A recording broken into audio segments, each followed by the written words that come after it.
ചെപ്പിനിട്ടു ചേസ്താര. ശേഷമ്മരാജുവിൻ്റെ അധ്യാപക പരിശീലനം കഴിഞ്ഞു.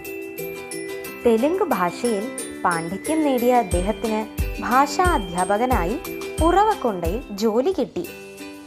ഉന്നത പഠനത്തിനും ശോഭനമായ ഭാവിക്കും വേണ്ടി സത്യനെ ഉറവക്കൊണ്ടയിലേക്ക് കൊണ്ടുവന്നു. താമസിയാതെ സ്കൂളിലെ പ്രിയങ്കരനായി മാറി സത്യനാരായണൻ.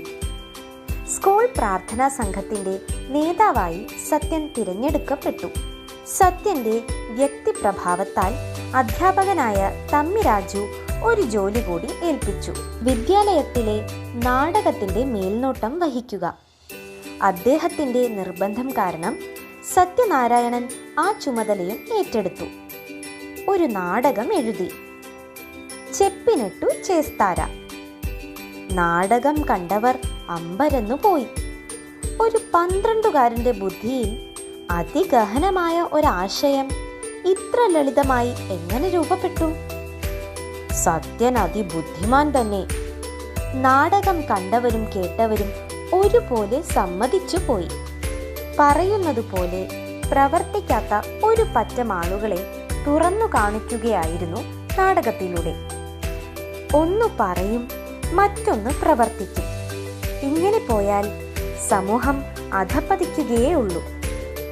പറയുന്നത് പോലെ പ്രവർത്തിക്കുക, അതാണ് സത്യനാരായണൻ നാടകത്തിലൂടെ പഠിപ്പിച്ചത്. ഭഗവാൻ അവതരിപ്പിച്ച നാടകം നമുക്കൊന്ന് കണ്ടാലോ കൂട്ടുകാരെ? രംഗം 1. നാടകം തുടങ്ങുന്നത് ഇങ്ങനെ: ഒരു സ്ത്രീ ശ്രീമദ് ഭാഗവതം വായിച്ച് അർത്ഥം പറയുന്നു. കേൾവിക്കാരായി ഒരു സംഘം സ്ത്രീകളും. വായനക്കാരി ശക്തമായി പറഞ്ഞു: ശാരീരിക ആരോഗ്യമുള്ള യാചകർക്ക്, മടിയന്മാർക്ക് ദാനം കൊടുക്കണ്ട. നേരെ മറിച്ച് വൃദ്ധരെ, ദുർബലരെ, അശരണരെ സഹായിക്കണം. പ്രഭാഷണം കഴിഞ്ഞു. ജനം പിരിഞ്ഞു. അപ്പോൾ അന്ധനായൊരു ആൾ അവിടെ വന്നു. സഹായത്തിനായി യാചിച്ചു. വായനക്കാരി അസ്വസ്ഥയായി യാചകനെ ഓടിച്ചു വിട്ടു.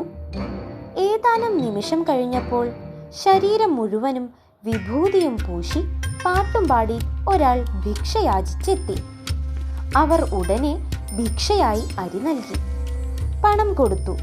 മാത്രമല്ല, അയാളുടെ പാദങ്ങളിൽ നമസ്കരിക്കുകയും ചെയ്തു. അവരുടെ പുത്രൻ കൃഷ്ണൻ ഇതെല്ലാം കാണുന്നുണ്ടായിരുന്നു. അസ്വസ്ഥനായ പുത്രൻ തിരക്കി: അമ്മേ, അമ്മ എന്താണ് കുറച്ചു മുമ്പ് പ്രഭാഷണത്തിൽ സുഹൃത്തുക്കളോട് പറഞ്ഞത്? ഇപ്പോഴെന്താണ് ചെയ്തത്? പുത്രന്റെ വാക്കുകൾ അവരെ ക്ഷുഭിതയാക്കി.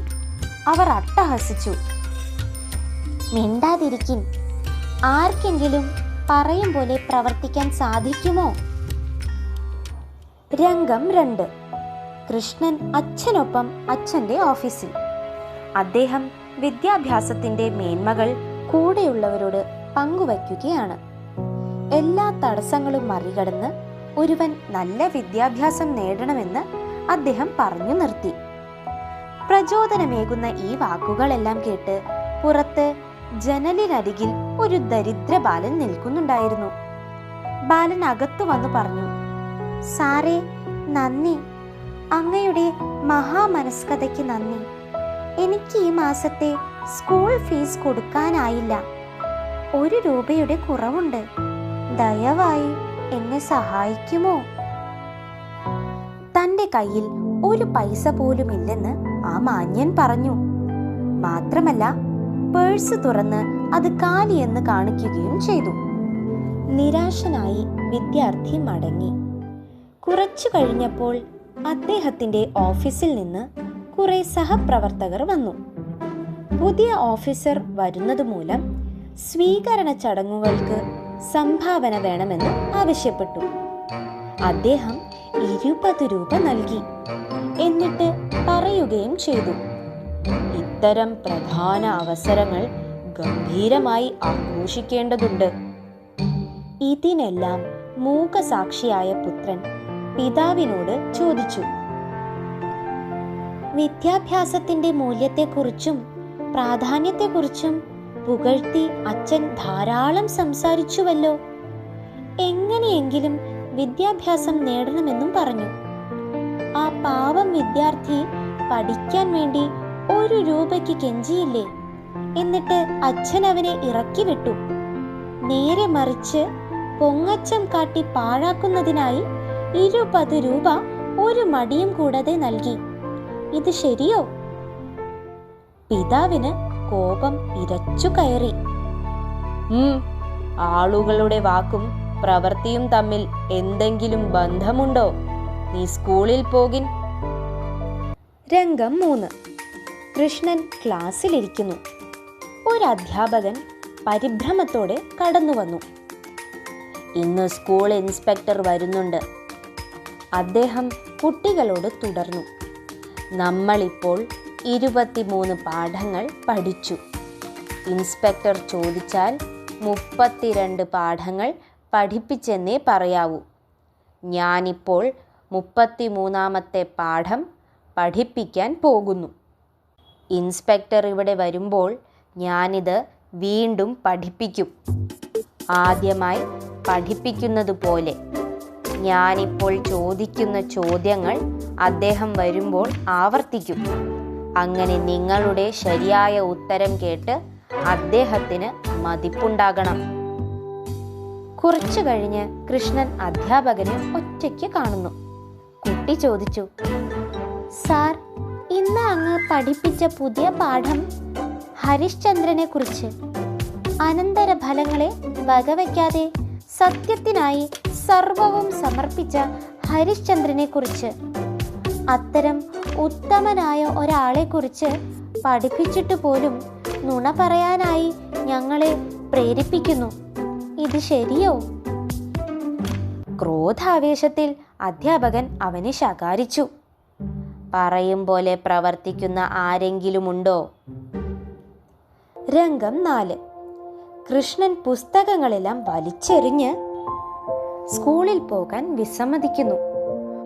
കുട്ടിയെ പറഞ്ഞ് വശപ്പെടുത്താൻ കഴിയാതെ വന്നപ്പോൾ മാതാപിതാക്കൾ അധ്യാപകനെ വരുത്തി.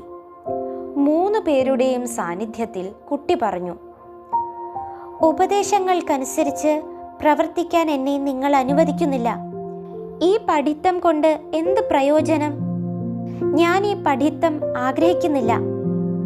അവർ സ്തബ്ധരായി. പശ്ചാത്താപം പ്രകടിപ്പിച്ചു. ഏതാണ്ട് 12 വയസ്സ് കഷ്ടിച്ചുള്ളപ്പോൾ സത്യൻ രചിച്ച ലഘുനാടകത്തിലെ സാരമിതാണ്. നാടകം അവതരിപ്പിച്ചപ്പോൾ സത്യൻ കൃഷ്ണന്റെ വേഷമിടുകയും ചെയ്തു. കാപട്യം ഉപേക്ഷിക്കണമെന്ന് ആ വേഷത്തിലൂടെ അവിടുന്ന് ലോകത്തെ അറിയിച്ചു. മാത്രമല്ല, ഓരോരുത്തരും തങ്ങളുടെ വാക്കിനനുസരിച്ച് ജീവിക്കുകയും വേണം. ആ ദിനം മുതൽ ഈശ്വരൻ അരുളുന്നു, വെറും വാക്കുകൾ കൊണ്ട് കാര്യമില്ല.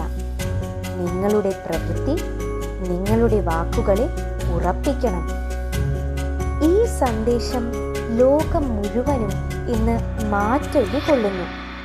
ആ സന്ദേശം ഓരോ സാധകനെയും ആത്മീയ ഉന്നതിയിലേക്ക് നയിക്കുകയും ചെയ്യും.